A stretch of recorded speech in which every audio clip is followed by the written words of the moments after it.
akin tapon. Mawawala daw yan. Pati sakit mo dyan sa sikmura mo o sa tiyan mo ba na ano ba sakit tawag dyan? Basta tapon mo. Sige. Tapon, lahat yan. Maniwala ka sa akin, mababawasan ang sakit mo. Kung paniniwalaan mo ang aking sinabi, galing yun sa aking Ama. Malulusaw na yung sakit mo. Kailangan tiisin mo lang yung sakit na bumababa.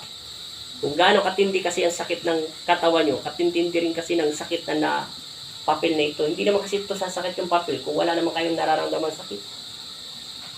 Pag bumaba at lumamig na itong papel nito, papasok yung lamig niya sa katawan nyo. Sige, tanggal lahat. Baggitin ng Diyos sa iyong isipan, humingi ng kapatawaran, tanggalin mo yung sakit na lahat. Ipatong mo yung mga kamay ng Panginoon Kristo sa lahat ng sakit mo.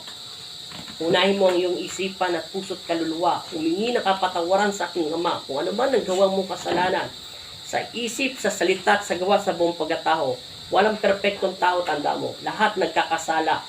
Pakawala ng galit sa iyong isip at puso. Nawa ang Panginoon Kristo ang maghari sa ating buhay. Alisin ang kasamaan at inggit sa iyong kapwa. Hindi ko sinasabing nanginggit ka. Tanggalin mo lahat yon. Tanggalin ang mga masasamang diwa. Tanggapin ang mga masasamang alaala. Tanggapin ang lahat ng anumang nagawa nating kasalanan. Tao lang tayo. Ang tao umiiyak ay mahal ng Diyos. Ang tao umiiyak ay matibay. Ang tao umiiyak at sumusuko sa Diyos. Yun ang mga matatapang. Kaysa sa taong dinidibdib ang sakit at ayaw tumawag sa Diyos, sinasabi niya, hindi ako iiyak kailanman dahil kaya ko to. Hindi sila mga matatapang. Babae man ang lalaki ang isang tao, kailangan pa rin tumawag sa Diyos. Kailangan natin ilabas ang ating galit, pakawalan. Ang sandatang ito ay dapat hindi manatili sa iyo. Dapat ang kapayapaan ng aking Ama. Bakit ka nahihirapan sa buong buhay mo? Sabihin mo sa aking Ama, sa iyong isipan. Nasa iyong harapan ang iyong anak, Ama. Ako sino? Magpakilala ka sa aking Ama. Isinusuko ko ng aking sarili.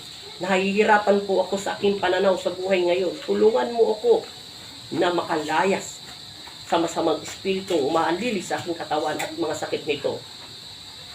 Bakit kung po gustong mabuhay? Sasabihin mo sa aking Ama, dahil nasa aking inyong harapan at ay binigay niyo aking mga anak na supling. At ang aking asawa nagmamahal ng tapat sa akin at minamahal ko rin siya at ganon din ang aking mga anak. Sila ang aking sandata. Ama, patawarin mo ko sa kinagawang kasalanan. Sinusuko ko na ang aking sarili dahil ako'y tao lamang nagkakasala sa isip, sa salita at sa gawa. Tulungan mo ako mawala ang lahat ng galit at hinanakit sa aking puso't kaluluwa. Tulungan mo ako mapalapit sa iyo. Ilayo mo ako sa lahat ng sakit, trahedya, sakuna o disgrasya, panganib. Ang lahat ng taong nainggit at gustong manakit sa akin. Kayo ang maghari sa kanilang buhay. At ganon din sa akin. Patatagin niyo ang aking pananampalataya at pananalig. Dahil ang aking mga anak at apo ay gusto ko pang gabayan sa oras ng aking kamatayan. Kung kailan mo ko kukunin, tinatanggap ko ito dahil alam kong ikaw ang may karapatan at ikaw ang nakararapat para sa aming buhay. Pero gusto ko pang mabuhay. Bakit ko gusto mabuhay, Ama? Sasabihin mo lang sa akin, Ama, kung ang totoong nararamdaman mo sa iyong puso.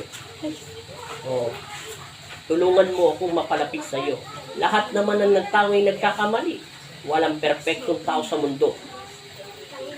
Tanggapin ang dapat tanggapin. Ang nararapat ay nararapat. Kung ano man nakatakda ay lahat mangyayari. Tapon mo ang iyong mga sakit. Humingi ng kapatawaran. Paulit-ulit lang yan sinasabi ng Diyos. Mahal niya tayo at kailanman ay hindi niya tayo makakalimutan. Tanggapin ang lahat. Pakawalan si Satanas sa iyong puso. Magtiwala sa isang salita lang. Humingi ka ng kapatawaran. Tatanggapin ko ng aking Ama. Tulungan ka nawa ng aking Ama na makapangyarihan sa lahat. Sa pangalan ng Ama, ng Anak at Espiritu Santo, Amen. Humingi ka ng kapatawaran sa aking Ama upang mabasbasan ka ng tuluyan niya, upang mapahinto na ito agad yung papel. Kahit hindi mo pa napagpaglahat ang iyong mga sakit, ay kusa itong maglalaho pag humingi ka ng kapatawaran. Yan. Kusang ihinto itong papel at sabihin mo, sa pangalan ng Ama, ng Anak at Espiritu Santo, Amen. Amen. Amen. Panginoong Jesus, Amang Nazareno, tulungan mo ako Basbasan ng iyong mapagpalang kamay Basbasan mo po mo ang aking sakit sa aking breast sa aking at breast. malusaw ito Malusaw to. sa iyong mapagpalang kamay at ganun din sa aking tiyan. Sa aking tiyan. Amen. Amen. Ipagpag yung paa sa kabilang kalawete sa pangalan ni Jesus. Sa pangalan ni Jesus. Amen. Amen. Ibig sabihin ng amin, naniniwala ka totoo. In Jesus' name. In Jesus' name. Amen. Amen. Mainit pa ito masakit yung papel. Wala na. Wala na eh. Gumagalaw na. Oh. Nasasagad ko na. Hinto mo yung kamay mo. Huwag kang didilas. Anong bumaba sa'yo? Mainit, malamig? Ate, Malamig po. malamig? Saan nagmula yung malamig? Sa kamay, sa kapaa. Lahat. Opo. Tapos yung init na tapos na. Opo. Tapos sumunod yung malamig. Opo. Ngayon, malamig pa ba yung katawan mo? Hindi. Ayun, konti. Hanggang saan yung lamig? Basta buong katawan mo na. Opo. O, sabi mo in Jesus' name. In Jesus' Salamat name. po, Panginoong Jesus. Salamat po, Panginoong Jesus. Maraming salamat po sa pagbasbas. Amen. Dumilat ka. Tusukin mo yung breast mo kung masakit pa. Di na mo, huwag ka matakot. Ano? Bago ko tanggalin tong papel sa paa mo, papel lang to nakadikit sa paa mo. Ano? Sa baba, hindi. Hindi na masakit. Tatanggalin ko na yung papel ha. Ipagpag mo yung paa mo. Amen. Amen. Ipagpag mo yan. Ngayon. Yan. Ngayon, iganon mo yung kamay mo. Pairam ng kamay. Sabi mo in Jesus' name. In Jesus' name. Amen. Amen. Ngayon, iganon mo. Kapain mo ulit yung sa breast mo yung bukol mo sinasabi mo. Kapain mo lang. Kahit iganon mo lang yan. Sarili mo na makatawan yung kakapa mo. Anong pakiramdam? Lumiit? O hindi pa rin nagbabago? Hindi po. Lumiit, di ba? Dahil humingi ka ng kapatawaran sa aking ama. Di ba yung malamig na sinasabi ko sa'yo? Opo. Siya yung magtatanggal ng sakit, di ba? O subukan mo hawakan yung sa tiyan mong masakit. Hindi pa kita napapanalangin na iba yung panalangin. Sakit. Ha? Opo.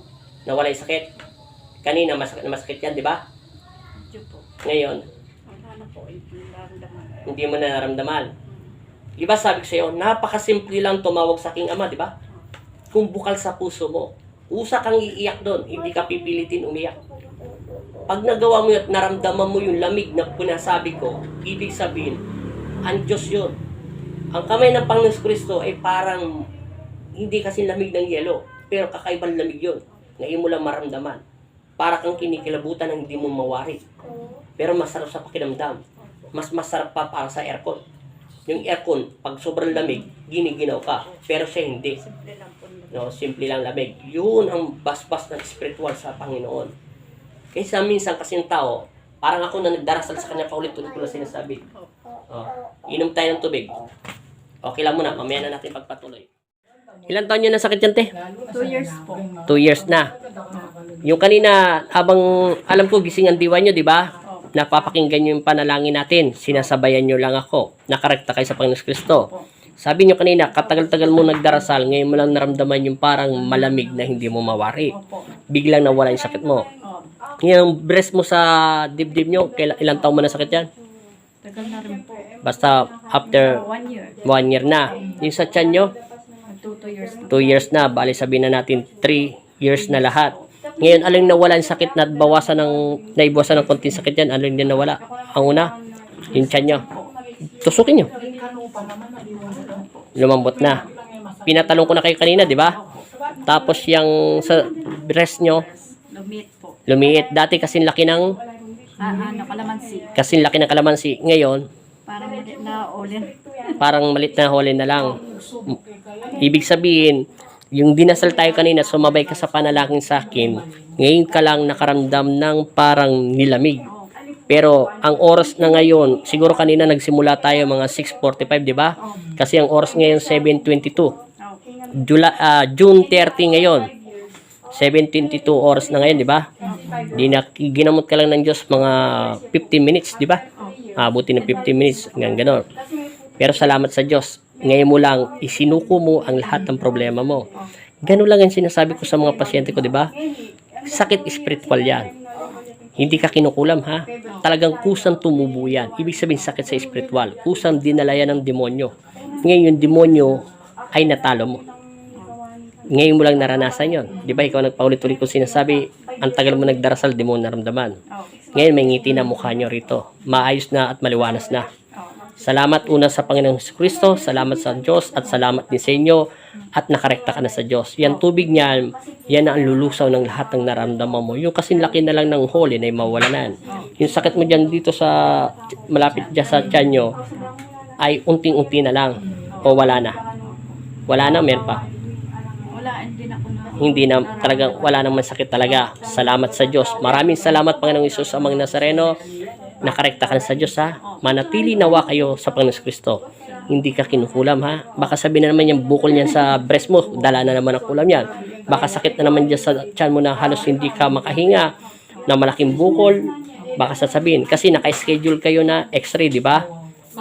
Ay, ultrasound.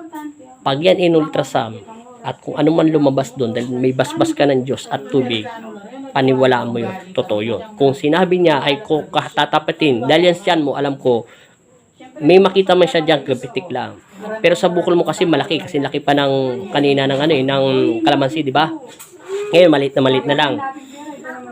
Haring nawa sana sa pananampalataya mo sa aking Ama, lalong malusaw sa tubig niyan. Hindi ang karaniwan tuwig, tinuro ko na sa'yo pag-inom niyan, ha. Pag yan nawala, kung anong resulta ng ultrasound mo, maniwala ka sa akin. Kakayanin ng gamot at hindi ka na-operahan o malulusaw. Salamat sa Diyos. Malaking bagay yon. Ngayon ko lang nakaramdam ng matitinding pag-iiyak. Napasuko mo na. Ibig sabihin, sumuko ka sa Diyos. O, pagkasuko mo sa Diyos, anong binalik niya sa'yo? Kaginhawaan at naibasan yung sakit. Yung anak mong babae, hindi ko na-upload yung video niya, ha? Hindi siya kinukulam. Ulitin ko sa'yo. Hindi siya kinukulam, ha? Pag dinalaw na naman siya sa ibang manggagamot, ang sasabihin na naman, kulam. Peperahan na naman kayo. Kaya nga, hinahayaan ko kayong pumunta sa ibang manggagamot ulit. Maniwala kayo sa akin. Dala yan ng emosyonal pag-isip. Bakit ka mo? Kunuwento nyo ng buhay nyo sa akin, di ba? Kaya nga ako manggagamot na magtanong, eh. Tinatanong ko ang history ng buhay para malaman ko at itinatanong ko to sa Panginoong Kristo. Lahat ng kinukwento nyo, sinasabi ko sa Diyos. Ngayon, hinihintay ko yung repas niya sa akin utak. Pag sinabi niyang totoo, totoo. Pag sinabi niyang hindi, may halong kulam yan, ibibitaw ko. Dahil ang Diyos lang naman nakakalam. Diba? Hindi katulad yung kanina yung, diba, nakita nyo naman yung taga-Tarlac, diba? Hindi siya makatingin ng diretso sa akin. Dahil yun talaga ay kinukulam. Diba, lagi ko siya sinasabi, ate, pinapatawa ko lang. Tumingin ka sa akin habang nagsasalita. Ayaw niyo tumingin, di ba? Dahil natatakot siya sa akin. O, yun. Alam ko na may sanib siya. O, kayo, ang anak mo, wala siyang sanib. Kaya, kung ano man nasabi ko doon kanina, dahil totoo yun. Pero hindi ko na in-upload yun kasi confidential yun sa anak mo. Talagang wala siyang kulam. Yung aspergillosis na sakit niya sa utak, yun ay dala ng kanyang hindi niya natanggap. Pag nagawa niya yung katulad ng panalangin sa'yo kanina, pag naramdaman niya yung lamigte, mawawala lahat ng sakit ng utak ng anak mo. Yun lang. Salamat sa Diyos, ha. Salamat at God bless. Gabi na, mga 7:30 na ngayon. June 30, 2021. Salamat sa Panginoon.